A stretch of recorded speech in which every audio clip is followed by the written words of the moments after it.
Mesdames, Mesdemoiselles, Messieurs, bonjour. Très bon réveil parmi nous. Très heureuse en tout cas de vous retrouver comme chaque matinée du mercredi et du jeudi matin.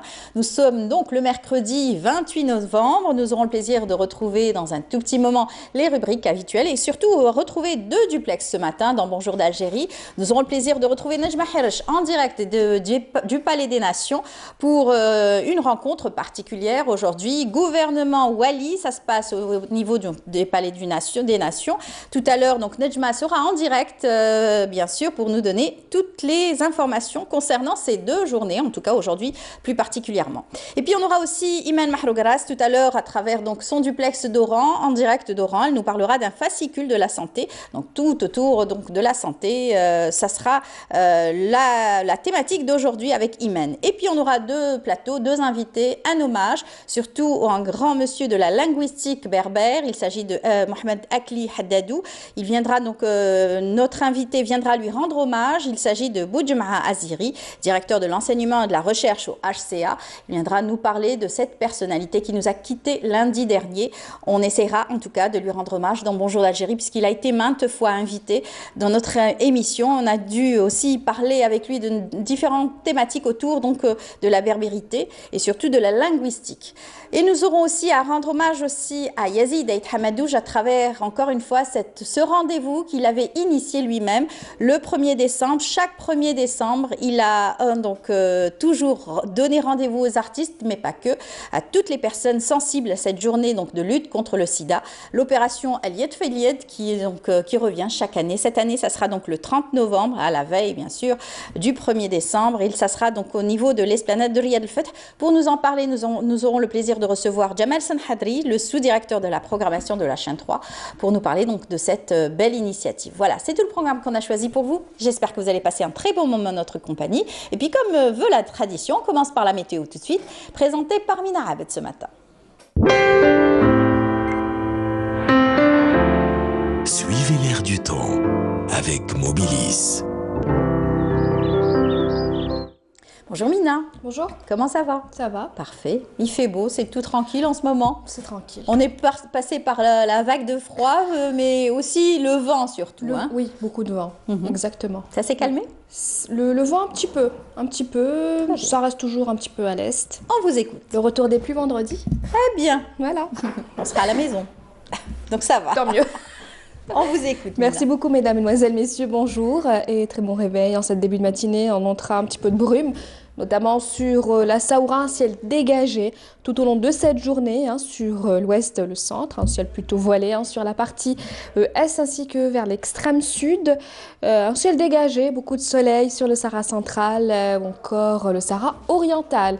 Les températures de cet après-midi, eh bien, on notera sur la moitié nord 19 degrés à Alger, 18 à Annaba, 21 degrés à Oran, 22 degrés à Tlemcen, 17 à Tiaret Guelma, 15 degrés du côté de Sétif, 14 degrés, ce sera la minimale à Betna.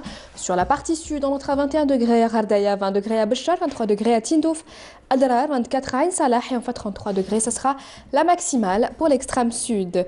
On passe tout de suite à l'Europe pour aujourd'hui, eh bien, on notera un ciel couvert avec des averses à Paris, Londres, un ciel plutôt dégagé à Budapest, Rome, Madrid, on notera le retour de la neige, notamment à Bucarest, on notera des orages à Athènes.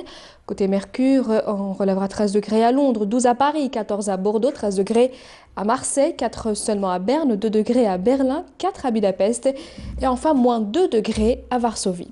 Place tout de suite à l'éphéméride et puis pour plus d'informations, le site de Météo Algérie reste à votre entière disposition.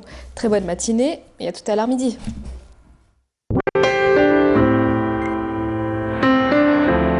La météo vous a été présentée par Mobilis.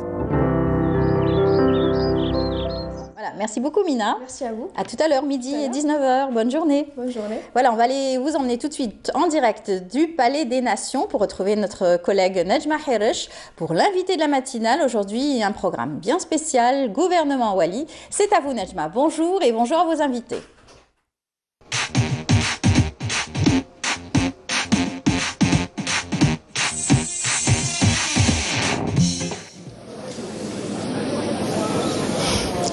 Bonjour Amel, bonjour à tous.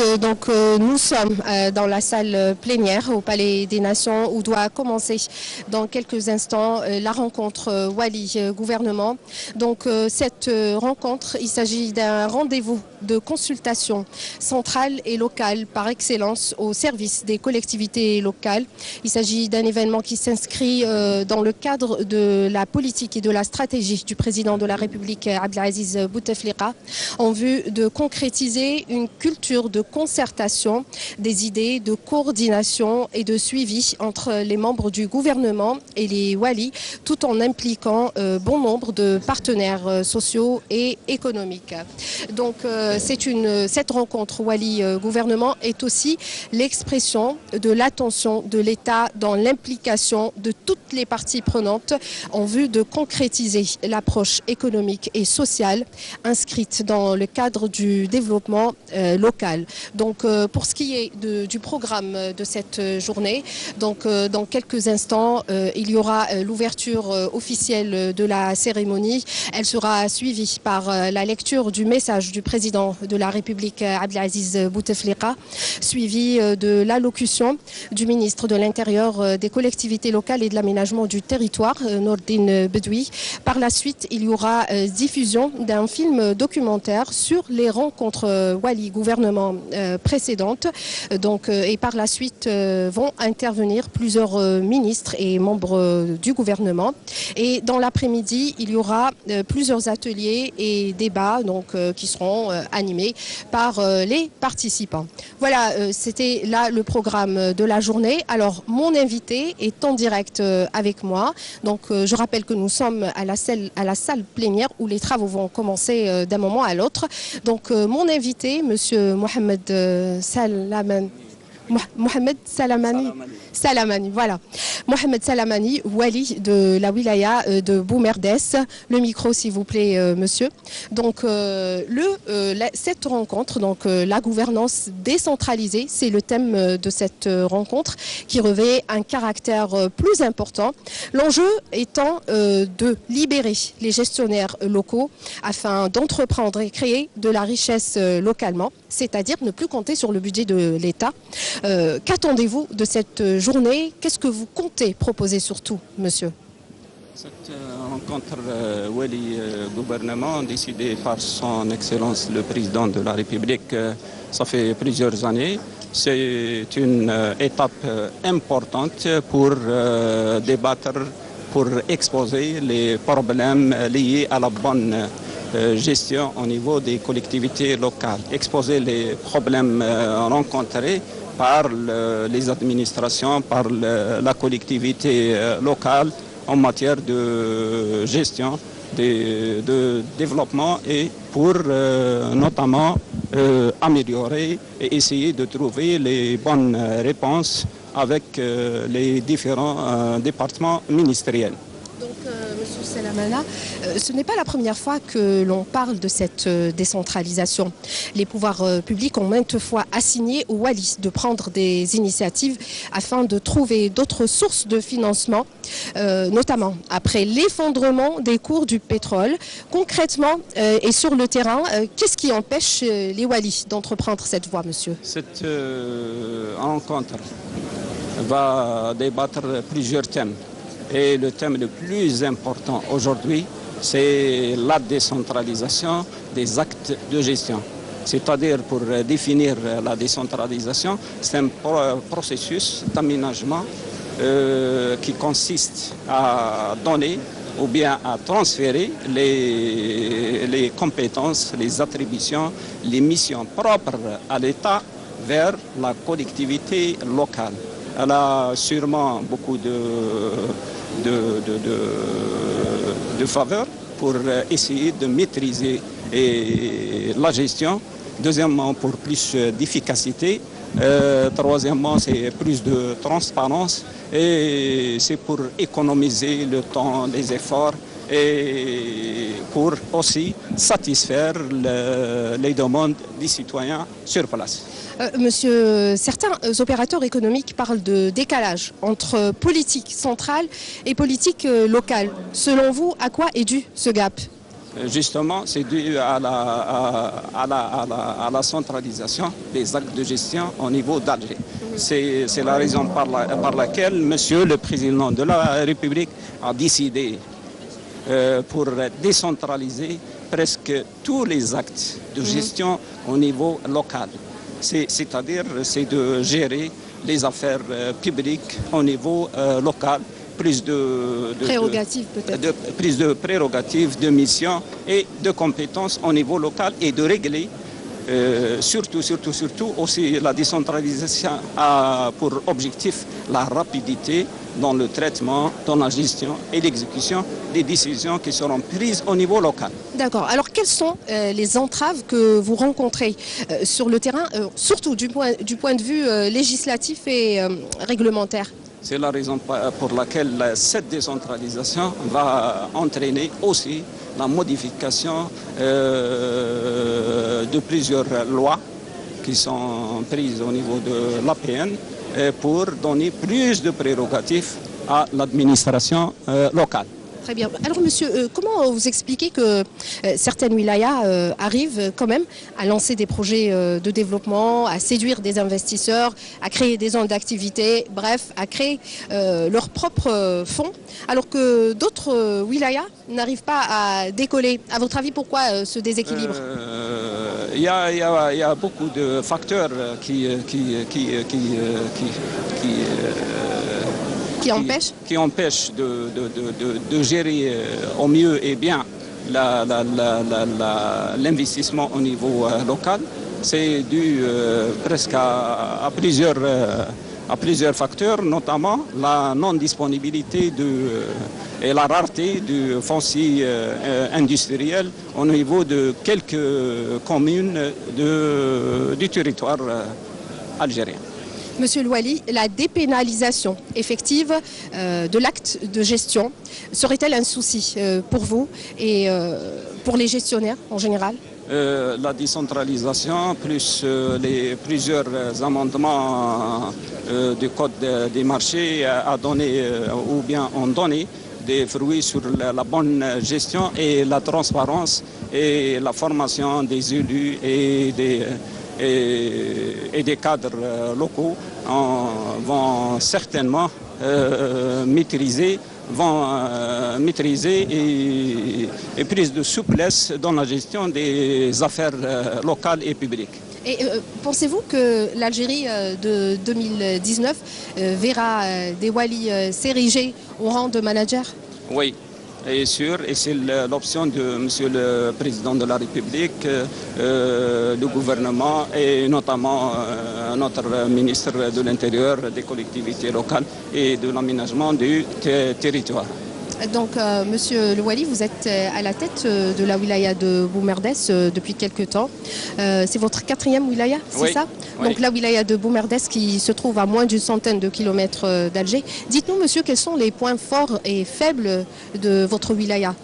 La wilaya de Boumerdès est située à proximité d'Alger avec une distance de moins de 50 km. Elle a beaucoup d'atouts et beaucoup de potentialités, notamment dans le domaine ou bien dans le secteur du tourisme, dans le domaine de l'agriculture et dans le domaine de l'industrie. Nous avons un parc ou bien une zone industrielle actuellement à l'abattage en cours de viabilisation avec beaucoup d'investisseurs qui vont commencer et il y en a quelques-uns qui ont déjà commencé à concrétiser leurs projets sur le terrain.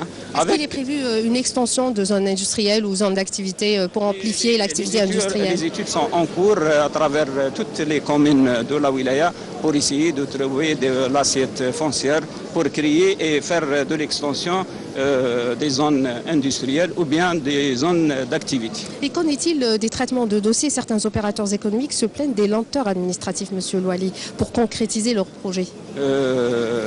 Au niveau de la wilaya, on a instauré un dispositif pour bien accompagner et aider les investisseurs depuis la création, depuis l'acte de naissance de son projet, c'est-à-dire de l'investissement, c'est-à-dire de l'arrêté d'octroi du terrain jusqu'à la concrétisation du terrain. Et il y a maintenant, actuellement, nous avons des directeurs de l'exécutif, différents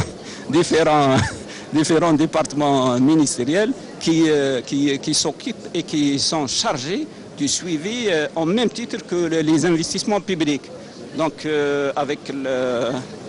je peux vous dire même, sont les avocats des investisseurs privés pour essayer de régler ces problèmes et de lever des contraintes et lacunes existantes au niveau de quelques administrations. Monsieur le Wali, donc on ne peut pas parler de Boumerdès sans revenir sur le séisme de 2003. Il était question de reloger les familles sinistrées. Ça a pris beaucoup de temps, mais normalement l'année 2017 était l'année du relogement. On en est où aujourd'hui? La première précision, c'est que tous les sinistrés de 2003 ont été relogés. Actuellement, qui occupent les chalets. Vous avez éradiqué tous les chalets de la wilaya? Non, pas éradication, c'est-à-dire relogement des sinistrés de 2003, conformément à la décision de M. le Président de la République, ont été relogés tous et sans exception. Maintenant, nous sommes en train de faire l'éradication des chalets par le relogement des occupants actuellement des chalets. Sur 14 000 chalets existants au niveau de la wilaya a déjà relogé plus de 8 000. En attendant, la différence, avec un programme bien tracé et qui sera exécuté, Inch'Allah, selon les disponibilités des logements qui sont en cours de réalisation un peu partout à travers le territoire de la wilaya de Boumerdès. Donc Boumerdès, on le sait, c'est une wilaya, zone sismique, donc qui est confrontée aux catastrophes naturelles. Est-ce que vous prévoyez un plan d'action pour prévenir justement de ce type de catastrophe?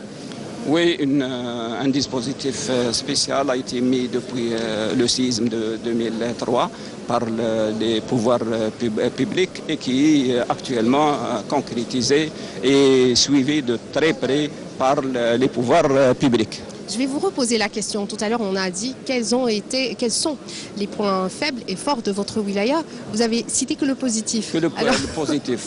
Alors, le négatif.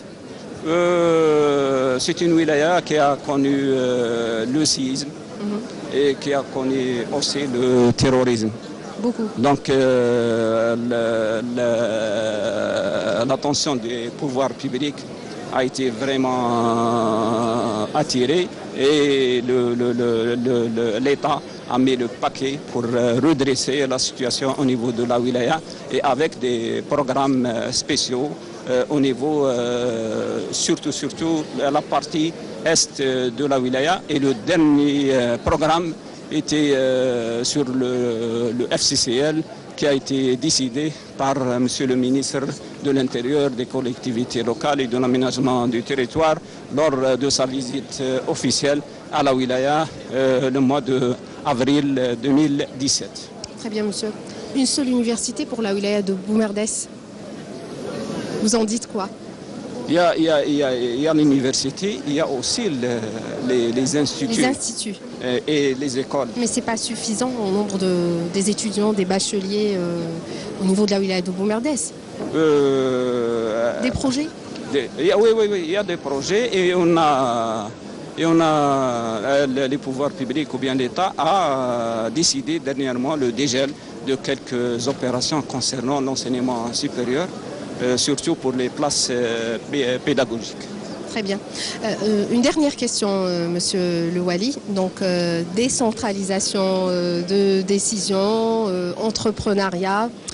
Vous vous sentez capable de manager votre wilaya? Vous êtes le futur manager de Boumerdès. Vous en êtes capable?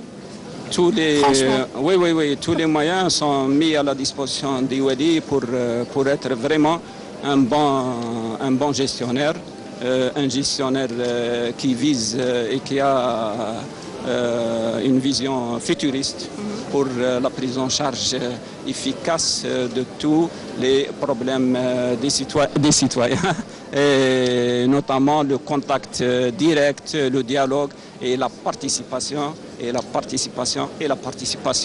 des élus et des citoyens dans la gestion des actes de gestion au niveau local. Donc c'était l'avant-dernière question en fait. Vous avez fait d'autres wilayas avant Boumerdès. Oui. Lesquels? J'étais wali délégué à Hussein Dey, et puis wali de Béchar, puis wali de Betna, et puis wali de Annaba. Et dernièrement, je suis à la wilaya de Boumerdès depuis le mois de septembre. Donc, de par votre expérience, vous connaissez le terrain. Des projets pour la wilaya de Boumerdès? Nous occupons le terrain toujours et nous sommes en train de faire un travail de proximité avec les élus et avec la société civile pour prendre en charge les préoccupations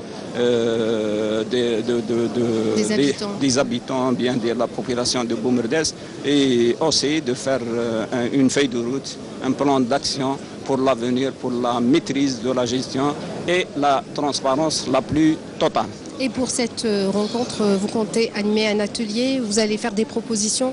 Oui, lesquelles? Nous avons déjà fait des propositions, surtout pour la numérisation et l'utilisation des moyens et des technologies les plus modernes, oui, pour bien gérer les affaires publiques et les affaires des citoyens au niveau local. Merci beaucoup, Monsieur le Wali. Donc, je rappelle que nous sommes toujours en direct de la salle plénière du Palais des Nations. Comme vous voyez, donc les participants qui commencent à prendre place, l'ouverture est prévue dans quelques instants, d'un moment à l'autre. Voilà pour le programme, l'invité matinal. C'est à vous, Amel. Merci beaucoup Nejma, bon courage à vous, bon courage surtout à toute cette assemblée qui va travailler pour cette journée particulière gouvernement Wali. Et puis on aura le plaisir de vous retrouver pour bien sûr le prochain invité de la matinale et le flash d'information dès dimanche prochain, Inch'Allah. Eh bien on va continuer notre émission, on va retrouver aussi nos invités et un autre duplex qui vous attend tout à l'heure en direct d'Oran avec Imana Mahrougras. Mais avant, une petite détente musicale, on se retrouve juste après.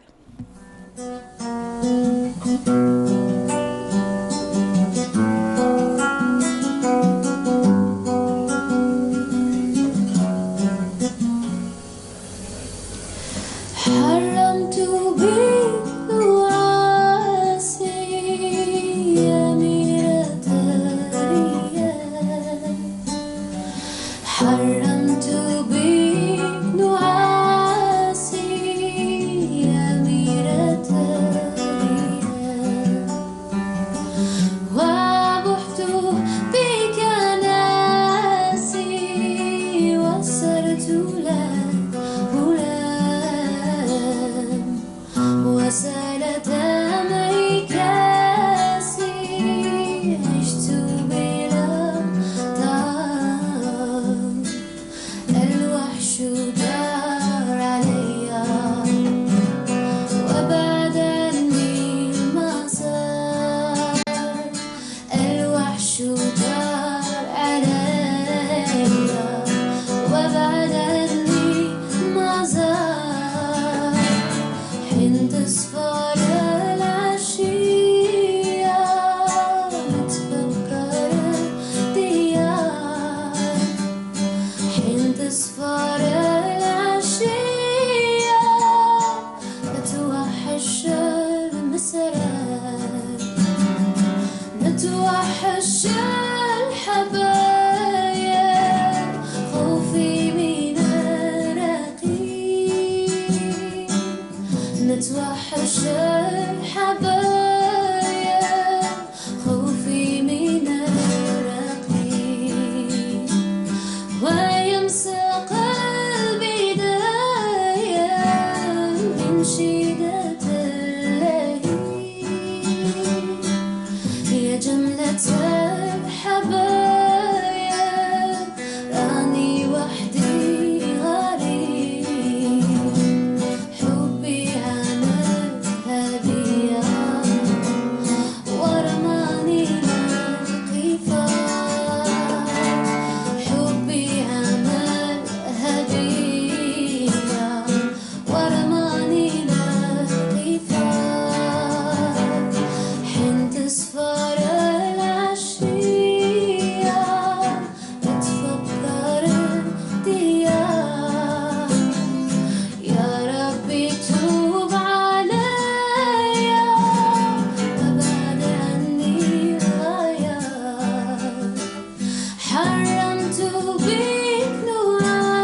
Voilà, une très belle voix. Et puis, on salue aussi donc, ces artistes qui vont se mobiliser pour cette journée Lied Felier, dont on en parlera tout à l'heure avec notre invité. Mais avant, on va rendre hommage à un grand monsieur de la littérature et surtout de la recherche qui nous a quittés lundi dernier. Il s'agit de Mohamed Akli Haddadou, Allah yarhamou.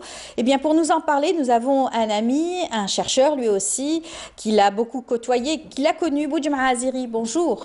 Bonjour et bonjour à tous les téléspectateurs. Merci d'être venu ce matin, merci de votre disponibilité. Vous êtes directeur de l'enseignement et de la recherche au niveau du Haut Commissariat de la Mazirité, le HCA. Vous avez eu aussi la terrible nouvelle, vous avez appris donc, le décès de Mohamed Akli Haddadou, vous qui le connaissiez bien, vous avez travaillé avec lui?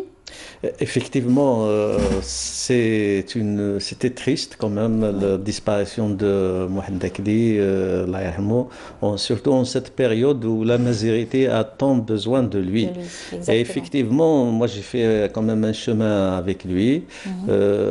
D'abord en tant que collègue au lycée Abban Ramadan Mohammedia. On a fait les 2 ans ensemble, 88, 89, même 90, 3 ans. Et puis, c'est de là qu'on est allés tous les deux au niveau du département de langue et culture à Mazir. Lui en tant qu'enseignant et moi en tant qu'étudiant. D'ailleurs, c'était mon directeur de recherche en magistère. En lexicologie, j'ai travaillé sur les néologismes et les calques dans les médias à Mazir et c'était lui qui m'avait encadré. Voilà. Et justement, il a encadré beaucoup d'étudiants, on va en parler. C'est un aussi féru d'écriture, il aimait beaucoup écrire et il était venu plusieurs fois sur notre plateau pour présenter ses tout derniers ouvrages, notamment le dictionnaire et l'almanach, qu'il avait fièrement présenté surtout à cette jeune génération et surtout qui était un outil indispensable pour les étudiants qui faisaient donc des recherches dans le domaine. Il a fait de brillantes études. Il était malade pourtant, il était né dans une famille modeste et qui était donc en Kabylie. Ils ont rejoint Alger, mais justement il était touché par le colonialisme. Tout à fait. D'ailleurs, il portait la trace. Il a perdu sa jambe pendant la guerre d'Algérie, très jeune, 4 ans je crois, ou 5 ans. Et cet handicap, il voulait le compenser par le travail acharné dans la recherche, dans les études. Il a toujours été brillant. D'ailleurs, il a eu 2 bacs. Il a eu son bac algérien et son bac français, avec de très bonnes moyennes. Et Haddadou, vous parlez d'écriture, un féru d'écriture, effectivement, il a un grand savoir encyclopédique, il a touché un peu à tous les domaines, il a touché à... surtout, lui, il se considère comme linguiste, et il est linguiste au sens large du terme. C'est ça, il avait été même à l'étranger, continué ses études aussi.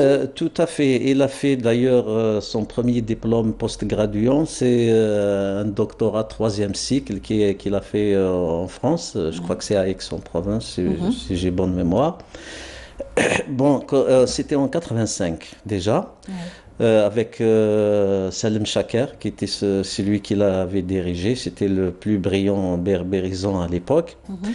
D'ailleurs, il est rentré en Algérie et l'Algérie à cette époque-là avait besoin d'enseignants à l'université.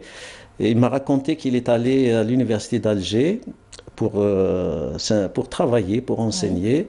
Bon, ils l'ont bien reçu et tout, mais quand il a décliné le titre de son magistère, il y avait une réticence quand il a travaillé sur les structures syntaxiques et la signification en berbère.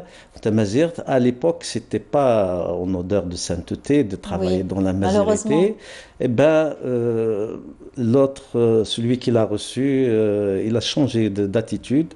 Il lui a dit, on va vous rappeler, et ils l'ont pas accepté. Voilà. Et il était très triste pour ça. Oui, il est allé donc au lycée, il enseignait le français. Mais entre-temps, en un temps record, il a soutenu un magistère en français, structure syntaxique du français, à l'université d'Alger, et avec ce titre, ils l'ont recruté, ils l'ont accepté. Donc il a travaillé quand même un peu de temps à l'université d'Alger. Ensuite, bon, il a préféré quand même travaillé au lycée. Jusqu'à ce qu'il est allé à l'université de Tizi Ouzou, donc au département de languiculture à Mazir. Et là, ça a été vraiment une extraordinaire découverte pour les étudiants qui ont travaillé avec lui, parce qu'il était très attachant comme personne et qui aimait son travail, il aimait transmettre. Tout à fait. Et je me rappelle, quand, avant d'aller à Tizi Ouzou, il appréhendait un peu ça pour la distance avec son handicap. Bon, j'ai joué un peu le rôle d'intermédiaire entre lui et M. Kahlouch, qui était directeur de ce département. M. Kahlouch insistait, il m'a dit, il faut vraiment convaincre Haddadou pour qu'il vienne. Moi, je l'ai rencontré au lycée, donc on était enseignants ensemble. Je lui ai dit, il faut quand même... bon, il a fini par accepter malgré la distance, donc voilà, et les étudiants étaient très contents. Et il avait pris en charge le département de linguistique et ses cours étaient très appréciés. Alors il était très, très généreux dans son partage de ses connaissances, parce que nous, à chaque fois qu'on lui faisait appel, il répondait présent quand il en avait la possibilité, parce que comme... Très souvent, il était souvent malade, donc on avait donc du mal à la voir régulièrement, mais en tout cas, chaque 12 du mois de janvier, il était parmi nous pratiquement. Il venait pour parler donc de Yenayr, il venait parler donc de la symbolique aussi des mots, de la berbérité aussi, ça lui tenait vraiment à cœur. Oui, oui, il excellait dans ce domaine. D'ailleurs, tout ce qui est amazigh, tout ce qui est berbère, il avait une connaissance assez large. Son almanach le prouve, et puis il a écrit, il a quand même confectionné deux dictionnaires, le dictionnaire du kabyle, du parler kabyle, le dictionnaire des nouveaux mots, et là aussi le dictionnaire du lexique commun du berbère, c'était un peu sa thèse, qu'il avait soutenue avec un Italien berbérisant, Vermondo Brugnatelli, en 2003. Mais je vais dire ceci quand même, peut-être c'est un scoop. Monsieur Haddadou m'a parlé d'un roman qu'il avait écrit. Assez rare. Et qu'il n'avait pas publié. Oui. Je ne sais pas. Bon, en tout cas, il a écrit ce roman et ça parlait de l'époque. Si j'ai bonne mémoire, de l'époque juste après l'indépendance, d'un personnage algérien, je crois qu'il a épousé une Française ou quelque chose comme ça. Ça, c'est en exclusivité. On aura peut-être des nouvelles par le biais de son épouse, qui, elle, a été toujours à ses côtés, qui l'accompagnait, qui était donc très imprégnée par le travail de son épouse, les recherches, elle l'avait énormément soutenue, énormément aidée. On lui rend hommage par la même occasion, Madame Haddadou. Bien sûr. Nadia Haddadou, c'est une brave femme et on le dit, hein, derrière un grand homme, il y a toujours une femme. Donc derrière Haddadou, il y a Nadia. Exactement. Il a laissé des ouvrages, il a laissé des manuscrits, c'est vrai, en attente. Et elle m'a dit, donc, il y a beaucoup de choses encore à continuer. Oui. Et ben, il faudrait peut-être prendre le relais avec Madame Haddadou. Pourquoi pas? Bon, en tout cas, il y a des éditeurs qui le connaissent. Et certainement, ils vont prendre attache avec elle. Et c'est leur travail. Bon, ça va profiter d'abord aux lecteurs, aux Algériens. Ensuite aussi, bon, quelqu'un qui nous laisse beaucoup de choses, c'est comme s'il n'était pas parti. Donc, ce patrimoine, il faut vraiment le faire valoir, le valoriser. Et surtout, l'éditer et le mettre à la portée de... Il a déjà beaucoup édité. Donc, il avait une vingtaine d'ouvrages. Il avait même travaillé sur l'interprétation des rêves. Oui, c'est aussi, c'est une autre histoire aussi, interprétation des rêves dans l'islam. C'était un ouvrage, son ouvrage. Et à l'époque où j'étais étudiant de magistère avec lui, il m'avait demandé de le traduire en arabe. Et d'ailleurs, pratiquement, les sources il y avait beaucoup de sources arabes et c'était relativement facile à traduire. Bon, c'est quand même, j'ai fait la traduction, mais une fois achevé, on a même rajouté le dictionnaire des symboles des rêves. Après, c'était son éditeur, il lui avait pas demandé ça, donc il avait hésité. Moi, j'ai laissé tomber. Le manuscrit existe toujours. C'est dommage. Mais je crois son éditeur l'a fait traduire, je crois, par la suite. D'accord. Il avait fait un travail sur l'islamologie et la didactique. Bah, tout à fait. Donc, au départ, on disait que c'est quelqu'un qui a un grand savoir encyclopédique. Il a écrit des articles sur l'islam et il a écrit aussi un article qu'il a fait sur l'islam, qui est les énigmes de l'islam, du Coran, dans le Coran. Oui. Voilà, il a beaucoup touché à ce domaine-là, mais lui, il se considère toujours comme linguiste. Et d'ailleurs, en linguistique, il a touché pratiquement aux volets les plus intéressants de la linguistique. Donc, en premier lieu, la lexicologie, qui était son domaine, et puis l'onomastique. Il a travaillé sur la toponymie, il a édité quand même un dictionnaire toponymie, des toponymes algériens. Il a travaillé sur l'anthroponymie, un dictionnaire des noms propres. C'était un régal quand il était venu nous parler justement de cette recherche, cette partie de la recherche. Donc c'est quand même en linguistique amazigh qu'il a fait le plus d'efforts. D'ailleurs, c'est une perte aujourd'hui pour le HCA qui avait donc porté tant d'espoir sur son apport dans le domaine et lui était très heureux de la tournure donc de la situation avec bien entendu aujourd'hui la célébration de Yener au niveau national, cette journée donc fériée aussi qui avait donc été pour vous dire juste avant sa mort, la semaine même, au courant de la semaine je crois, ou une semaine avant, je l'ai contacté pour l'inviter justement à célébrer Yener avec nous au HCA. Il m'a donné son accord de principe en me disant que si ma santé le permet, je viendrai avec plaisir. Mais c'est dommage, donc il ne sera pas parmi nous. C'est triste de voir un 12 janvier sans Hadadou. Moi aussi, quand je voulais l'avoir toujours dans l'émission pour le 12, il fallait prendre attache avec lui bien avant pour le réserver parce que je sais qu'il était toujours très demandé dans d'autres émissions. Et il était venu, je me rappelle l'année dernière, le 10 janvier, bien avant, pour pouvoir donc être disponible. Il avait parlé justement de l'avancée de la recherche et l'importance donc du travail qui avait été fait déjà auparavant et qui restait à faire au niveau donc de l'enseignement de la langue amazigh. En tout cas, une chose, il est mort sans la réaliser, qu'il voulait tellement, c'était de figurer dans l'académie de la langue amazigh en Algérie. Et d'ailleurs, il a été appelé pour l'enquête d'habilitation, donc automatiquement, normalement, il devait être dans cette académie qui va naître très bientôt. Malheureusement, il ne la verra pas. Oui, c'est triste parce que justement, il portait tant d'espoir sur cet enseignement et il était ravi justement de venir en parler de l'enseignement, parler donc de la transmission surtout, qui était très importante, de l'oralité aussi qu'il portait fièrement, de cette génération aussi, l'oralité qui avait été transmise de génération en génération. Bien sûr, quand on travaille dans le domaine amazigh, que ce soit littérature, que ce soit linguistique ou tout autre aspect de cette culture, l'oralité est présente parce que si on parle par exemple de la littérature amazigh, la plus grande partie, la partie immergée de l'iceberg, c'est la littérature orale, les contes, la poésie, et d'ailleurs jusqu'à présent, même avec l'écrit, maintenant il y a les romans qui naissent, donc on passe vraiment à l'écrit.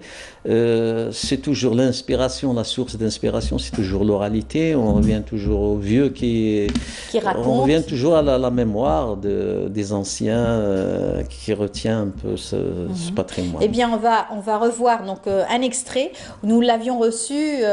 Donc, dans un moment, on va voir un extrait où il parlait justement de cet apport de l'oralité, cet apport aussi de la linguistique au niveau donc de la culture berbère. C'était très important. C'était en 2016. Il était venu pour Yener justement. Il y en a eu beaucoup d'invités et surtout de spécialistes qui travaillaient sur l'anthropologie, sur l'histoire, bien sûr, de cette journée Yener, qui est une journée aussi très célébrée aujourd'hui sur tout le territoire national. Pas rien qu'en Kabylie, par exemple. Oui, maintenant, Yener, c'est quand même devenu un ciment officiel de la cohésion de notre société. C'était d'ailleurs la vision, il y a quand même une rupture de vision, on peut parler d'une rupture épistémologique très importante, qu'avant la différence est vue comme conflictuelle, alors que maintenant la différence, elle est perçue comme enrichissante. Et d'ailleurs dans tous les domaines. C'est vrai, la différence. La C'est un apport différence, toujours. c'est un apport. On sait bien que quand on connaît... Maintenant, on ne dit plus apprendre la langue de l'autre pour éviter quand même qu'il s'y ennuie. Non, il faut bien dire apprendre la langue de l'autre pour recevoir ce qu'il a de meilleur. Exactement, c'est un enrichissement. On va Oui. voir donc cet extrait, on va le voir donc intervenir. Mohamed Akli Haddadou, il était venu dans Bonjour d'Algérie, c'était un 12 janvier 2016. Pardon. Dire était réservé aux Français. Il y avait André Basset, Mascret, donc c'était eux qui tenaient les études berbères. Donc les premiers Algériens à s'intéresser à cette langue, à écrire scientifiquement dans cette langue, c'était Saïd Boulifa, Sedqawi par exemple. Il ne faut pas oublier que c'est Saïd Boulifa est l'auteur d'un glossaire de Kabyle, un glossaire de Kabyle qui est beaucoup mieux fait que les dictionnaires qu'il y avait à l'époque. Les dictionnaires de Huyghe, par exemple. Le père Huyghe avait... Voilà, un extrait. C'était juste un extrait pour rendre hommage, en tout cas, à Mohamed Akli Haddadou, pour encore une fois montrer cette richesse qui était donc de cet apport de la langue berbère et amazigh. Ses étudiants aussi, il avait encadré beaucoup d'étudiants. Et aujourd'hui, ils sont seuls, peut-être? Je crois qu'aujourd'hui, la plupart des étudiants qu'il avait encadrés, notamment la première vague, je crois qu'ils volent de leurs propres ailes. Il y en a qui sont arrivés au grade de professeur. Je cite Moussa Imarazen par exemple, dont il a fait soutenir le doctorat. Oui. Actuellement, il est professeur de linguistique. Hadjelawi aussi a étudié par Haddadou, je ne sais pas si c'est lui l'encadreur, mais en tout cas il a suivi ses cours. Il est aussi professeur de littérature. Donc c'est la relève il y a la aujourd'hui. relève, donc il y a la relève et la vie est ainsi faite. En tout cas, il a laissé de quoi se relever, quoi. Voilà. En tout cas, grâce à vous, aujourd'hui, on a pu revenir sur le parcours de Mohamed Akli Haddadou et le travail aussi colossal qu'il a pu laisser à cette génération et surtout ceux qui travaillent sur la mazérité, qui est très importante donc pour l'histoire de notre pays, l'histoire de l'Algérie aussi. Tout à fait. Beaucoup ont travaillé sur donc la mazérité, sur tout ce qui est patrimoine, sur notre histoire. Ça me fait rappeler Monsieur Qaddash Allah yarhamou Thani. Et à l'époque, il était aussi enseignant associé au département de langue et culture amazigh. Et qu'il arrive qu'on revenait ensemble en voiture de Tizi Ouzou vers Alger. Et le trajet était très agréable. Très enrichissant surtout. Très enrichissant. Et je tiens aussi à signaler le côté convivial de M. Mohamed Akli Haddadou. Dans des colloques, quand on restait comme ça, il racontait beaucoup de blagues. Donc quand on est avec lui, non seulement on apprend, mais on se sent bien. On se sent bien. Rigole, il était donc d'une très agréable compagnie. Parce que nous-mêmes, on l'avait adopté dans Bonjour d'Algérie. Et puis on était toujours très heureux de le recevoir, qui était donc d'une simplicité, d'une générosité. Tout à fait. Et en tout cas, aussi avec son épouse, qui l'accompagnait tout le temps, qui était tout le temps. En tout cas, on lui rend hommage, on lui présente encore une fois toutes nos condoléances. Voilà. Merci beaucoup, Monsieur Aziri. Je vous en prie. D'être venu. C'est un devoir, il faut le faire, il faut continuer, voilà. Exactement. Merci en tout cas et bon courage pour ce que vous faites au niveau donc du HCA. Je rappelle que vous êtes directeur de l'enseignement et de la recherche au niveau du Haut Commissariat de la mazérité. Bonne journée à vous. Merci et bonne journée à tous les téléspectateurs. Au plaisir. Au plaisir. Au revoir. On continue notre émission. Je vous invite à apprécier ces rythmes avec Hayat Zarrouk. On se retrouve juste après.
Voilà, Hayat Zrouq, une force vive musicale, en tout cas, qui nous donne du punch de bon matin.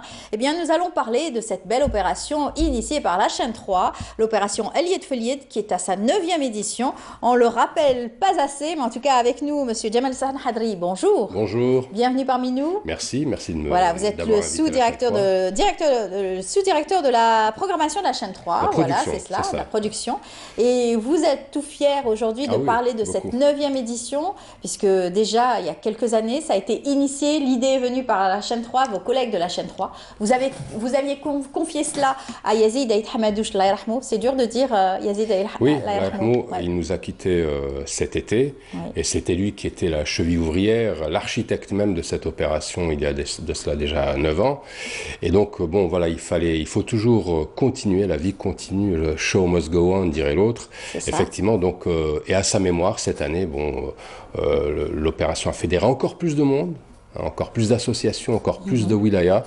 C'est dire combien la cause est importante, celle de la sensibilisation contre les différents dangers liés au sida, la lutte contre le sida. Et effectivement, cette année, un hommage sera rendu à Yazid El Hamadouche lors du gala de prendre le relais, encore une fois, oui, tout à fait, le confier à d'autres générations et d'autres Toujours une génération de jeunes animateurs et participants à la société civile, animateurs d'associations, des étudiants, le Croissant Rouge et d'autres acteurs sur le terrain qui portent le flambeau. Il avait réussi justement cette opération Yazid à travers son engagement, sa force surtout, et son amitié avec toute cette jeunesse qui avait réussi à fédérer autour de lui, autour de cette action surtout, pas autour de lui, mais plutôt autour de cette action. Et pas uniquement sur cette action, il était très engagé dans des questions de société comme l'accessibilité des personnes à mobilité réduite. Lui-même était un jeune homme à mobilité réduite sur une chaise roulante, et il avait fait des reportages très poignants, très saisissants sur cette catégorie de personnes d'Algériens. Exactement. Et donc, le retour, bien sûr, de cette 9e édition, nous sommes à quelques jours, bien sûr, du 1er décembre, et donc les festivités, en fait, de la chaîne 3 vont commencer le 30. Alors le 30... Ça a déjà commencé, puisque déjà, il y a une chanson qui passe en boucle à la radio. D'ailleurs, très belle chanson. On vient de voir Hayat Zrouq à l'antenne, c'est elle qui a composé cette année, l'hymne de cette année, Mouhal Nismah Fik. Voilà, déjà tout un symbole. C'est une chanson très bien écrite, paroles, musique. Un collectif d'artistes a participé à l'élaboration de la chanson pour l'enregistrement. Il y a une vidéo qui est en cours de finition. Elle sera présentée lors du gala samedi prochain. Donc, et cette opération se déroule en 2 temps. Vous le disiez, la chaîne humaine sur l'esplanade Riyad Feth vendredi matin à partir de 9h. Et puis ce gala, un gala qui aura lieu à la salle Atlas, donc samedi après-midi à partir de 14h30. Alors, on va parler dans un moment, on va voir quelques extraits, justement, mais on parle aussi de cet engagement qui est très fort. Aujourd'hui, c'est une manière de sensibiliser les jeunes. Vous pensez qu'à travers donc, cet élan, justement, de solidarité, cet élan aussi de médiatisation, va impacter sur cette jeunesse aujourd'hui? Je pense forcément, oui. Lorsque on ouvre la porte aux initiatives, aux énergies jeunes, vraiment, on a un vivier extraordinaire. Il suffit comme l'avait fait d'ailleurs Yazid El Hamadouche, souvent il allait dans les différentes wilayas, et parfois, localement, ces jeunes étaient inconnus, et il les mettait en lumière à travers son émission Serial Tagger de la chaîne 3, à partir de telle ou telle autre wilaya, et sur place il disait dois-tu trouver ces jeunes, ces artistes. Et c'est extraordinaire. C'était un dénicheur justement. Un dénicheur de talent. Tous les artistes lui ont rendu hommage. Voilà, ils tenaient à lui rendre hommage. Ils tiennent à lui rendre hommage bénévolement donc à sa mémoire ce samedi à la salle Atlas. Tous ceux qui sont passés dans son émission sur la chaîne 3 et qui ont connu la célébrité, les jeunes artistes de l'époque qui sont devenus des stars aujourd'hui. Voilà. On va la nouvelle scène algérienne bien sûr. On va écouter l'extrait et le message de Yazid justement autour donc de cette journée. Regardez, on se retrouve juste après. Les raisons de ne pas justement faire en sorte d'avoir une vie épanouie.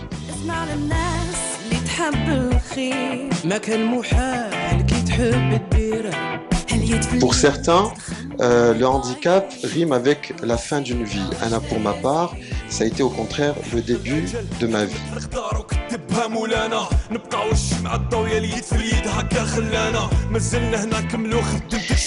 Pour moi, c'était inconcevable. J'ai peut-être pas la possibilité de marcher, mais je peux peut-être faire marcher les autres. J'ai peut-être pas la possibilité de faire certaines choses, mais j'ai la possibilité de donner la chance à certaines personnes d'accomplir aussi beaucoup de choses. C'est juste qu'à un certain moment, il faut juste se poser cette question. Est-ce qu'on doit subir ou on doit tout simplement chercher à vivre, chercher à être heureux, chercher à sourire, à être épanoui, chercher aussi à donner du sens à sa vie. Et c'est ce que j'essaie de faire. Voilà, aujourd'hui, à travers justement la radio, à travers mes actions, et à travers tout ce que je fais, et à travers aujourd'hui, même ma présence aujourd'hui. Je pense que vous aussi, vous avez à votre niveau des handicaps ou des obstacles qu'il va falloir à un moment donné peut-être lever. Et puis, n'essayez pas de vous dépasser. Cherchez tout simplement à vivre et à être heureux. J'avais toutes les raisons au monde justement de me sentir différent, d'être complexé, d'être renfermé sur moi-même comme je l'ai dit. Et pourtant, j'avais un choix. J'avais un choix instantanément à faire. Est-ce que je devais me lamenter sur moi-même ou bien vivre? Et c'est ce que j'ai essayé de faire. Pour moi, il était inconcevable que tous les sacrifices que j'ai fait toute ma vie, partent avec deck avant de finir mes études, de quitter ce monde sans que j'ai ce diplôme, de quitter ce monde sans que je puisse réaliser ce rêve fou qui est de faire de la radio. Pour moi, c'était inconcevable. Avec ces belles paroles, les paroles de Yazid, les paroles aussi de la chanson, ça va être en tout cas un hommage particulier cette année, une 9e édition particulière. Tout à fait, rendre hommage à un homme, on le voit, qui était entièrement dédié aux autres. Et comme il le disait si bien, si je ne peux pas marcher, si je ne peux pas faire certaines choses, je le faisais faire aux autres. Et donc il embarquait avec lui du monde des jeunes vers l'accomplissement de missions nobles d'intérêt public. Il aimait bien le monde du spectacle. Il aimait travailler dans ce sens aussi. Les arts en général. Il aimait l'image, le son, la vidéo. Il faisait beaucoup de choses à travers son petit ordinateur. Ça a été une grande perte pour la chaîne 3, pour la radio en général. Exactement. Et pour beaucoup de tous ceux qui l'ont connu de très près. Tout à fait. C'était un ami, c'était aussi un collaborateur aussi, puisqu'à chaque fois qu'il avait des invités, des hommages, des journées, pareil, il nous contactait, il venait dans l'émission, il participait. Voilà. Effectivement. C'est dur de parler de lui aussi au passé. Mais en même temps, il est beau comme il l'aurait voulu, il le disait, il faut toujours aller de l'avant. Et le fait de pouvoir reprendre dans la joie et la bonne humeur et faire un gala toujours continuer. Continuer, c'est ça, comme vous le disiez tout à l'heure. Il n'aurait pas aimé que nous nous morfondions sur sa mémoire, mais au contraire que nous l'élevions par la joie et la chanson. La preuve est là, ça a été donc une belle surprise de revoir en tout cas cette édition reprendre encore et continuer encore plus fort, puisque je pense que vous me le disiez tout à l'heure, ça va réunir beaucoup plus de monde cette année. Forcément, j'ai envie de dire. La chaîne humaine va être plus si forte. l'année dernière, nous avions une quinzaine de wilayas participantes, cette année, c'est quasiment le double de jeunes associations qui ont souhaité participer à l'événement et donc qui seront au rendez-vous, soit vendredi matin, chacun ou chaque association dans sa ville ou son village, peut-être même avant, pour d'autres le lendemain, ça dépend de la façon dont ils s'organisent. Je vous donnerai l'exemple d'Ablida, par exemple, c'est le stade Chaker qui a été mobilisé par les associations locales, avec l'aide des radios locales, la radio de Blida. Et dans toutes ces régions, les radios locales jouent un rôle extraordinaire, un rôle fondamental. Donc il va y avoir un ruban rouge extraordinaire sur l'esplanade de Riyad Feth, encore plus grande celui-ci. J'appelle donc tous les jeunes, et moins jeunes d'ailleurs, tout le monde ici à venir à Riyad Feth le matin à partir de 9h pour la chaîne humaine. Très bien. Vous nous avez ramené aussi des images, un making-of aussi de cette opération. On va voir ensemble ce travail qui a été donc préparé par l'équipe de la chaîne 3, mais pas que, toutes ces personnes qui se sont mobilisées pour cette journée. Alors peut-être Hayat Azraq. القدار هذا حالك اليوم شكون يتجرأ يرمي عليك اللوم شفت الويل المرض وزيد الهموم كلهم رصاص سهم علي سموم قدوني ثلا الونان ولاش غرسان تالوين حكموا على الغير ما كان شكون يلوم اللي رافد السما ويعلم علم الغيب يرمي الحجرة الأولى ما يشوف لبعيد يتفليت وتبدأ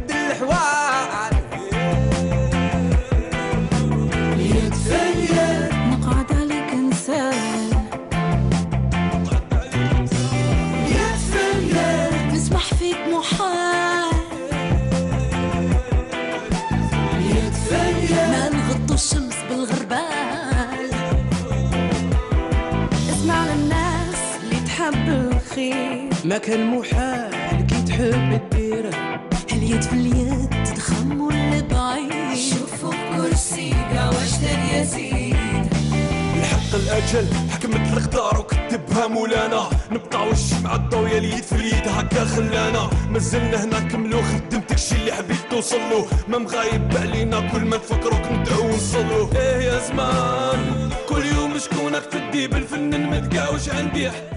Voilà, juste un extrait en tout cas de cette belle chanson, les paroles, donc écrites par Hayat Zalour. La chanson est écrite par Hayat Zalour qui a eu l'amabilité de faire l'édition de cette année.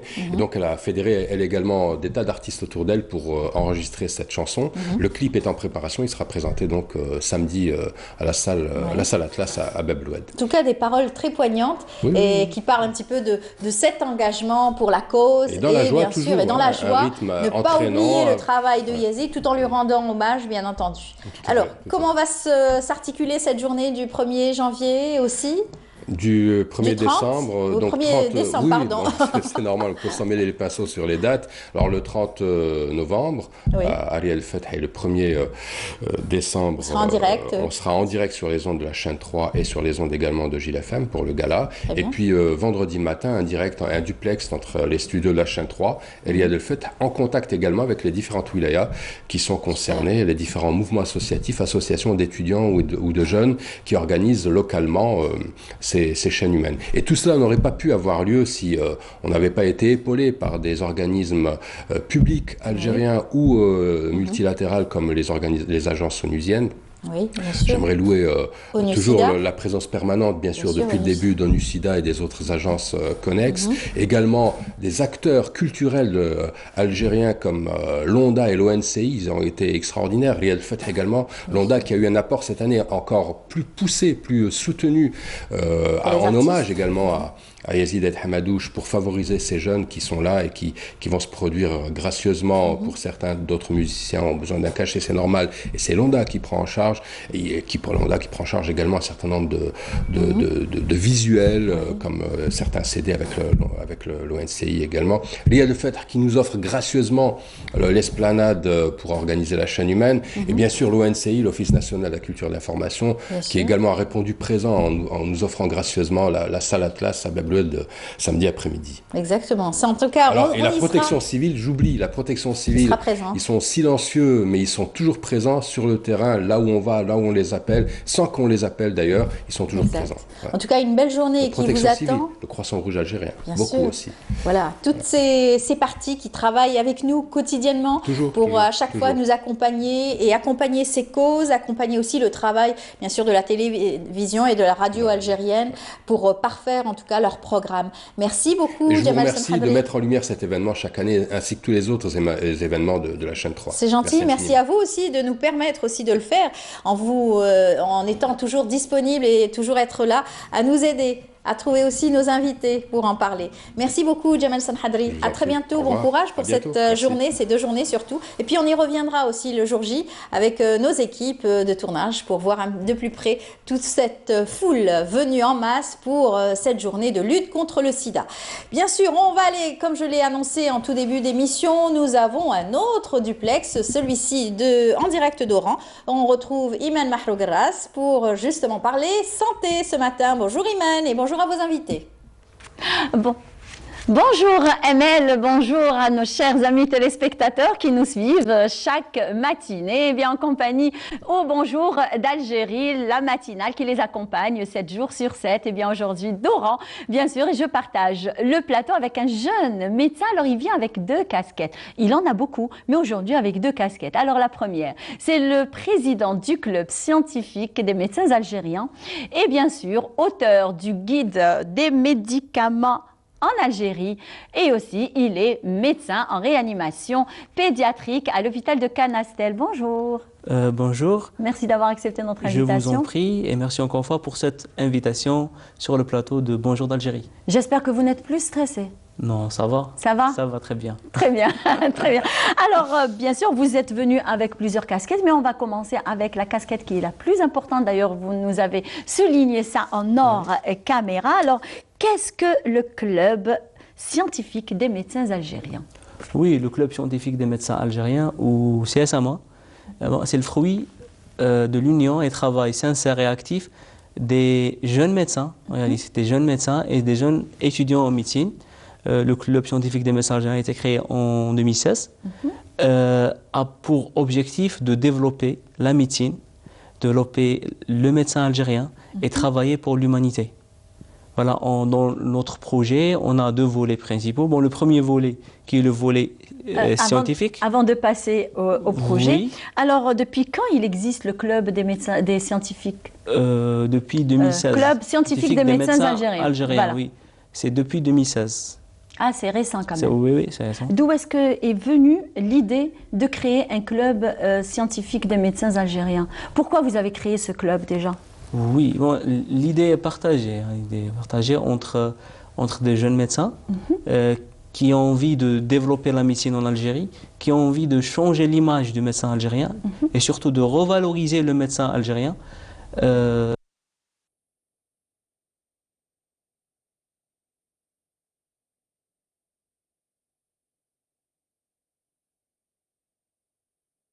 Plus d'invités. Qu'est-ce qui se passe?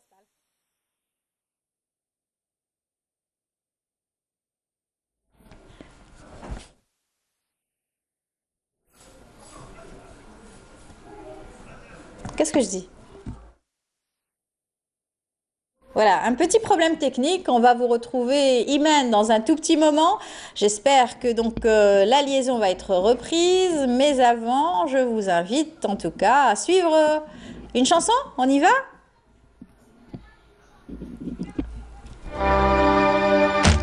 شفناه اليوم الوين زمان مشى وتوتر ما بغات تشوف العين ولا العقل راه مخدر القلوب تصرى الاخرين والشي هم مقدر حقرناه الهم بالعين حتى هاج علينا تسيطر قالوا مرض الالفين دواء غير ربي اللي كبر والقاو اللوم عليه في محنه ما كان نسبر ورثت سواليف سري فطي طورك هذا ما ينطض هسان تسايل هذه الحير وريلاق حدث يركض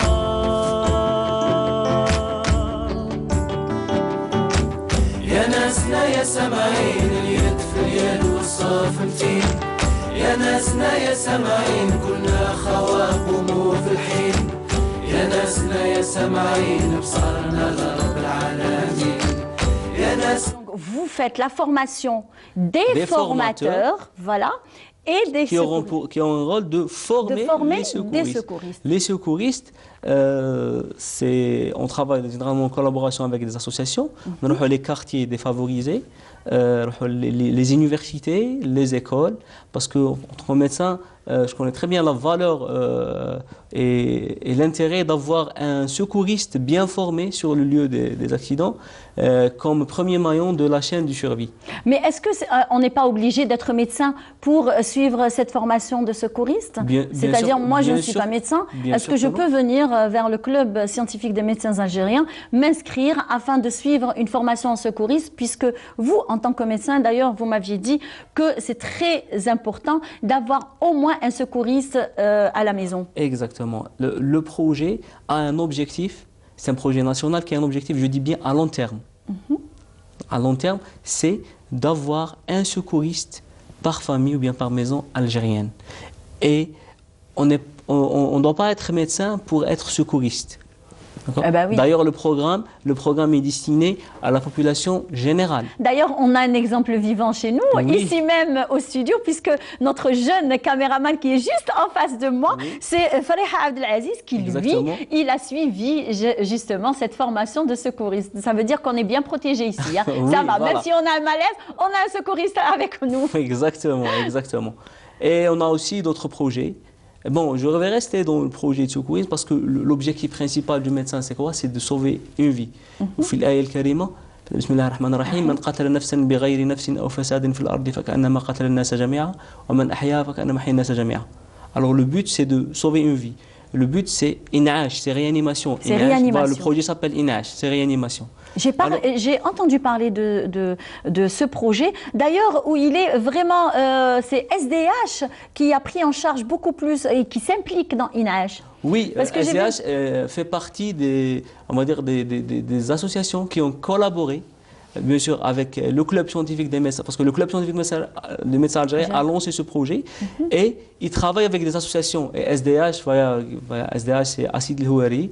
Alors, c'était la population de Sid El Houari, par exemple, qui a bénéficié de sessions de formation de secourisme. Et il n'y a pas qu'à SDH, on a travaillé avec d'autres associations, même les universités aussi, les endroits publics. Et on a en même temps un autre projet qui est le projet Tabibi Yorshidouni, pour comprendre le médecin m'oriente. Voilà, le médecin m'oriente. Tabibi Yorshidouni, là on a changé la catégorie, on travaille qu'avec les enfants, et ils sont les écoliers. On a les écoles primaires, et c'est nos Vous jeunes. sensibilisez même les enfants à l'école. Les enfants, en matière, on fait une initiation en matière d'anatomie humaine, on parle de l'hygiène, et on parle des bases, des premiers secours. C'est pas une formation complète, mais elle a le niveau. Ben oui, parce qu'ils sont tout petits. Au moins les initiés. Au moins Exactement, les initiés. C'est des campagnes d'initiation et de sensibilisation aussi. C'est avant tout, on aimerait inculquer cette culture d'apprendre le secourisme et d'aider. D'accord. D'aider. Voilà. Prêter main forte, on va dire. Exactement. Voilà. Voilà. Être là pour quelqu'un qui est en détresse, peut-être en détresse respiratoire, peut-être. Et là, on pourrait avoir quand même des notions pour pouvoir un petit peu aider cette personne qui est en détresse. Et c'est un projet national aussi. Et on a aussi d'autres projets. Bon, on a un département d'organisation des événements. Je parlais d'un événement qui a eu un très très grand succès. On a fait la plus grande cérémonie de remise des diplômes aux nouveaux docteurs en médecine. Voilà. Le but, c'est ça. Maintenant, c'est de revaloriser. C'est un but direct avec notre projet. C'est de revaloriser le médecin algérien, de dire vous avez travaillé, vous avez fait des sacrifices et maintenant vous êtes docteur en médecine. Donc, on a fait la plus grande cérémonie de remise des diplômes. On travaille même en partenariat avec par exemple, le service d'infectiologie. Avec le service du professeur Moufort, c'est ça? Oui, par exemple. Voilà. Alors, on fait des campagnes de sensibilisation parce que vaut mieux prévenir que guérir. Exactement. Voilà. Alors, c'était contre SIDA et la même chose, c'était surtout dans les universités. Très bien. Alors, vous faites aussi des campagnes de sensibilisation. Quelles sont les campagnes de sensibilisation les plus importantes que vous avez fait cette année? Oui, c'était surtout les projets. On a parlé de SIDA. Et aussi cancer du sein. Voilà. Et prochainement d'ailleurs, c'est la journée internationale du sida, qui correspond au 1er décembre. D'ailleurs, c'est dans quelques jours. Oui, est-ce que vous avez préparé? Oui. Il y a une équipe qui prend en charge l'organisation. Il y a une équipe qui prend en charge l'organisation. Et il y a aussi une équipe qui prend en charge la communication. Donc, c'est l'équipe d'organisation et l'équipe scientifique et l'équipe de communication qui sont en train de préparer une journée pour la sensibilisation. Et quel est le programme de cette journée? Parce que moi, je suis curieuse. Oui, c'est toujours dans la partie incubation. Voilà. Ça va Inch'Allah les universités, faculté de médecine d'Oran, Isto et Diamant. C'est un samedi le 1er? Oui. D'accord. Oui, Inch'Allah. Très bien. Alors là, on va passer tout de suite déjà au guide des médicaments en Algérie. Alors c'est la deuxième édition, puisqu'on a deux. La première, elle est apparue, c'était l'année dernière, je crois. Non, la première, c'était en 2015. Eh ben voilà. C'était en 2015, oui. Il nous faut minimum 3 ans pour faire un travail et des recherches. D'où est venue l'idée de faire le guide des médicaments en Algérie? Tellement que je suis dans ma tête, c'est les monuments historiques. Donc, les médicaments en Algérie. Alors, le guide des médicaments en Algérie. Alors, la première édition est sortie en 2015. Cette deuxième édition, déjà, on a fait le lancement de la deuxième édition au salon. Mais comment vous avez réfléchi à faire un guide? Voilà. Qui remplace d'ailleurs pas mal d'autres ouvrages. Oui, c'est très pratique. Ça rentre dans le cadre clair, simple et précis. Oui. Il faut savoir que voilà, j'ai eu cette chance d'être étudiant en médecine, donc de faire un parcours universitaire de médecin, et aussi j'ai eu cette grande chance de travailler, d'avoir une expérience dans l'industrie pharmaceutique dans divers postes très jeunes.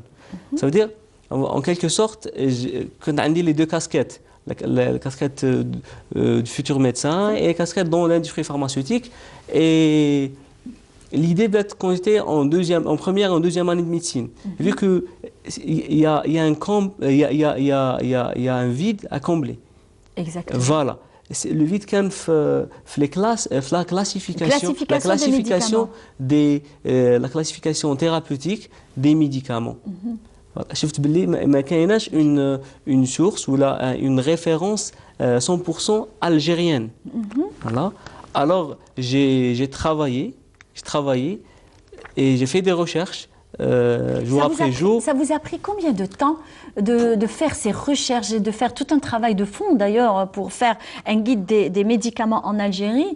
Il faut avoir vraiment beaucoup de temps. Pour la première édition, c'était 4 ans de travail.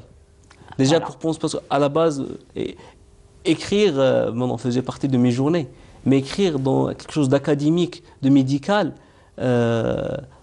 on doit.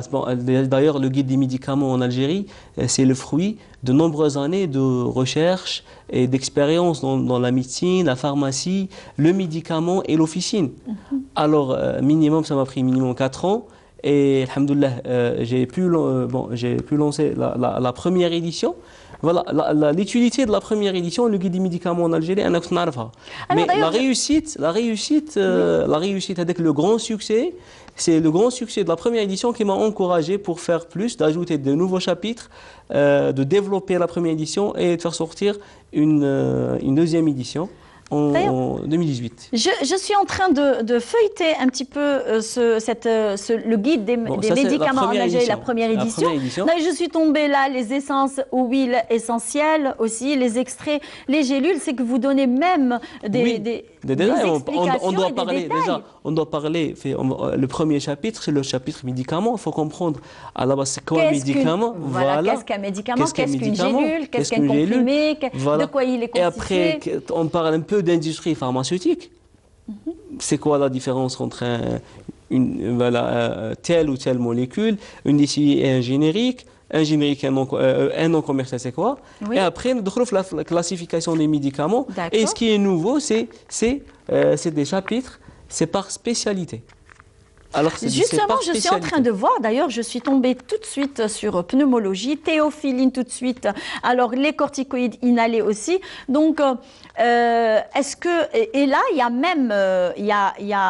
même ben voilà, la diabétologie, c'est que cardiologie. Alors, comment vous avez fait ce guide des médicaments? Alors là, vous parlez on va dire, des formes de médicaments, de maladies, du traitement qu'on trouve déjà disponible en Algérie. Alors, expliquez-moi. Oui. Voilà. J'aimerais bien comprendre d'ailleurs, parce que là, j'ai une petite question qui me trotte dans ma tête, que je vais vous la poser dans un petit moment. C'est le guide des médicaments en Algérie. Ça parle... le guide des médicaments en Algérie, c'est un atout pour le corps médical algérien en matière de prescription médicamenteuse qui concerne les classes pharmacothérapeutiques. Justement. Toutes les classes pharmacothérapeutiques, les dosages, leur indication, les dosages, surtout les dosages disponibles, et je souligne le mot disponible en Algérie. D'accord, ce sont uniquement les médicaments qui sont disponibles en Algérie. Et les formes galéniques ou bien formes pharmaceutiques aussi disponibles en Algérie, ainsi que interaction, en contre-indication et interaction médicamenteuse. Voilà. Très bien. Alors, merci de m'avoir répondu à cette question. Parce que là, j'ai une question qui est très, très importante et certainement même le téléspectateur est en train de se la poser. Alors, ce guide des médicaments en Algérie, alors, il y a la maladie, le médicament les différents médicaments qui sont adaptés à cette maladie, leurs effets, on va dire. Alors, est-ce que ça n'encourage pas à l'automédication qui est très, très mauvaise dans notre société? Oui, bien sûr. Et surtout pour l'être humain. L'automédication est l'un des problèmes majeurs de santé en Algérie. Exactement. Et ça peut même entraîner la mort. Oui, bien sûr, bien sûr. Et je vais citer un exemple parmi milliers. L'automédication a un grand rôle. Le problème de santé majeur d'aujourd'hui, c'est la résistance des bactéries. Justement. Alors, non, il faut savoir, le livre est destiné à qui? Ce livre est destiné à praticiens. À la base, aux praticiens, médecins, pharmaciens, étudiants en médecine et étudiants en pharmacie. Pour le public, le livre Hada, c'est une culture générale. Ça n'encourage pas à l'automédication. Ça veut dire que si moi je pars, d'ailleurs vous m'aviez offert même le guide des médicaments en Algérie, c'est-à-dire que si même j'ai un petit problème, on va dire, j'aimerais bien consulter ce guide, je tombe, chers amis téléspectateurs, je suis tombée comme ça sur antitussif et expectorant, voilà c'est ça. Je suis tombée, exactement, je suis tombée sur ça. Donc là, ça va susciter ma curiosité du moment que je présente une toux, on va dire sévère peut-être. Et là, je fais ça, je trouve des antitussifs. Je pars chez le pharmacien, je demande, je lui dis, voilà, donnez-moi tel et tel sirop, parce que pourquoi je ne pense même pas à y aller consulter un médecin. Je me dis, pourquoi je possède ce guide des médicaments en Algérie, pourquoi ne pas me le prescrire toute seule? Qu'est-ce que vous avez à me dire sur ça? C'est une erreur. Il faut surtout aller consulter un médecin, parce qu'une toux, c'est un symptôme. C'est pas une maladie. Alors, le médecin, le rôle du médecin, c'est quoi? C'est de savoir et détecter la cause de ce symptôme. Alors, l'antitussif que vous allez utiliser maintenant ne va que cacher le symptôme. Mais la maladie, d'ailleurs, c'est le rôle du médecin. C'est savoir l'étiologie de ce symptôme. Très bien. Voilà. Il va vous orienter, il va vous prescrire les médicaments nécessaires et après vous pouvez voir votre pharmacien. Et je dis bien, c'est surtout le rôle du pharmacien. Le rôle du pharmacien. Moi, je passe un message à tous les pharmaciens algériens. S'il vous plaît, aidez-nous à stopper moi j'appelle ça un fléau d'automédication. Très bien. Merci d'avoir accepté notre invitation et bon courage pour une troisième édition, pourquoi pas. J'espère que vous aussi, vous avez apprécié notre duplex en cette matinée. Je vous souhaite de passer une bonne journée. Je vous donne rendez-vous demain avec un autre invité, un autre sujet. Au revoir. Iman, merci aussi à votre invité. En tout cas, c'était passionnant. On le sent passionné par son métier. Et là, votre invité avec ce guide des médicaments en Algérie, j'espère en tout cas le recevoir, pourquoi pas, dans notre émission pour d'autres thématiques. Eh bien, on vous invite à continuer l'émission avec nous, avec ce reportage signé Nourhouda Bouzegaou. Elle vous invite à faire de l'escalade et pourquoi pas, cette fois-ci, c'est du côté de Rmoul. On se retrouve juste après. L'escalade ou grimpe, une pratique très prisée de par le monde, pratiquée depuis la fin du 19e siècle. Démocratisée et devenue populaire depuis les années 60, particulièrement depuis son urbanisation à travers les murs d'escalade artificiels, une initiative qui draine beaucoup de monde. Un mur d'escalade Tamgot qui existe depuis 2016, juin 2016. C'est un mur artificiel qui a fait par le Fonds national, bien un complexe qui est un complexe sportif de Ahmed Gharmoul, ex-groupe laïque. Le mur d'escalade Gharmoul est réalisé par le Fonds national de la promotion des initiatives de la jeunesse et des pratiques sportives. C'est un mur assez conséquent qui s'étend sur une longueur de 22 mètres et s'élève à une hauteur de 8 mètres. Il comporte 16 voies, du niveau plus facile aux débutants jusqu'au niveau supérieur. Les mesures de sécurité sont toutes prises en considération afin d'éviter tout risque lié à l'escalade. Il y a toujours un moniteur qui assiste les enfants ou bien même les adultes. Pendant l'activité, il y a plusieurs sécurités. Il y a la sécurité en grimpant, il y a la sécurité en assurant. Bon, l'assureur, il doit être plus confiant en lui-même. Et le grimpeur va avoir confiance dans le partenaire, oui, bien sûr. À part ça, il y a plusieurs matériels d'escalade qui sont faits pour être sécurisés. Par exemple, les cordes spéciales, les baudriers, les assureurs. Il y a plusieurs méthodes pour assurer les personnes. Donc tout le matériel et toutes les personnes qui vont l'escalade sont assurées. Ce mur se veut une belle imitation des vrais rochers d'escalade. Certaines voies de la structure sont bâties en relief.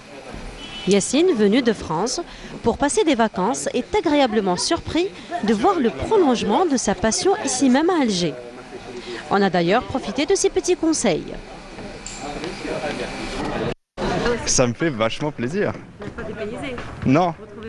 Ouais, c'est vrai. Non, ça fait super plaisir. Ça fait super plaisir. Et j'étais en Kabylie, j'ai vu aussi qu'il y avait beaucoup de rochers, beaucoup de zones rocailleuses. Donc ce serait idéal aussi pour grimper dans la nature. C'est une autre sensation de grimper sur autre chose qu'un mur artificiel. Mais c'est vrai que les murs artificiels, c'est vachement bien pour s'entraîner. Celui-là, il est vachement clean, donc c'est très agréable. D'accord, alors c'est vrai que l'escalade, c'est très physique. Quelles sont un petit peu vos stratégies pour pouvoir atteindre les sommets sans être très fatigué? Alors, le premier conseil qui est donné aux débutants, et j'étais encore débutant il n'y a pas longtemps, et je suis encore un peu débutant, c'est pousser sur les jambes. On a tendance à penser que c'est un sport de bras et d'épaules, de physique. Et en fait, quand on est bien accroupi et qu'on fait attention à se servir de ses jambes plus que ses bras, on s'économise énormément parce que les jambes sont beaucoup plus fortes que nos petits bras. Donc ça, c'est un bon moyen. Et puis, on peut faire des pauses. Comme on est assuré avec des cordes, on peut prévenir celui qui est en bas qu'on va faire une pause. Il tend la corde, on se lâche, les deux pieds contre le mur et on est comme dans un transat, on pourrait presque siroter un verre de jus d'orange et manger un sandwich. Certains le font, certains le font. Destiné à tous les âges, l'escalade se veut un sport où les physiques jouent un rôle primordial. Mais surtout, les stratégies d'escalade sont à tracer avant et pendant l'activité. Les enfants, pour leur part, se donnent à cœur joie de jouer à la fois aux stratèges et aux musclés. Si vous êtes fatigué, vous pouvez vous reposer, vous devez lâcher tout votre corps et visualiser à peu près toutes les mines. Et il y en a, pour atteindre cette mine, il faut mettre dans une pour atteindre. Et de bien visualiser les mines et de bien pousser les jambes pour monter. Et il faut bien avoir confiance en soi. Pour faire le plein de sensations et monter le taux d'adrénaline, la tyrolienne sur une longueur de 50 mètres et une hauteur d'une quinzaine de mètres est mise à disposition des passionnés. Cela dit, l'escalade, en plus de l'effort physique qu'elle demande, reste une activité éducative par excellence. On en tire une belle leçon de vie. Pour arriver au sommet, aller étape par étape, doucement et sûrement. Voilà, vous avez un programme tout tracé pour ce week-end. Essayez-vous peut-être à l'escalade ou emmenez vos enfants. C'est en tout cas la destination la plus prisée en ce moment. Ça donne en tout cas du punch et c'est aussi une activité sportive. En tout cas, faut pas rater cette occasion. Eh bien, voilà, on est arrivé à la fin de l'émission. J'espère que vous avez apprécié ce moment en notre compagnie. On a eu donc plusieurs invités, surtout on a eu des duplex aujourd'hui. L'invité de la matinale de Najma Harej aujourd'hui, et c'est exceptionnellement, donc ça a été en direct du Palais des Nations. Elle a eu donc l'occasion de revenir sur cette rencontre gouvernement Wali. Et puis on a eu aussi Iman Mahrougras en direct d'Oran avec ce fascicule spécial médicament, guide du médicament en Algérie. Et puis nos deux invités, nous avons parlé aussi, nous avons rendu hommage aussi à Mohamed Akli Haddadou, un linguiste qui nous a quitté lundi dernier. Donc nous avons le professeur et surtout directeur d'enseignement et de la recherche du HCA qui était donc venu lui rendre hommage. Et puis retour sur cette 9e édition de la rencontre Lied Flied avec le collectif d'artistes et surtout l'initiation de la chaîne 3, bien sûr, avec Yazid Aït Hamadouche Laïrahmou qui avait donc initié aussi cette belle rencontre Lied Flied en direct de l'esplanade de Riyad el-Fath. Ne ratez pas aussi ce rendez-vous, ça sera vendredi matin à partir de 9h30 au niveau de l'esplanade de Riyad el-Fath avec un collectif de jeunes venus pour cette occasion lutter contre le sida avec différentes associations. Et puis on y reviendra à travers donc des invités qui viendront nous parler donc de cette journée du 1er décembre aussi. On n'oublie pas, lutter contre le sida. Voilà, c'est tout le programme qu'on a choisi. J'espère que vous avez passé un bon moment en notre compagnie. On se donne rendez-vous demain à 8h, 9h30 et merci à toute l'équipe. On continue bien sûr notre programme sur Canal Algérie. Au revoir.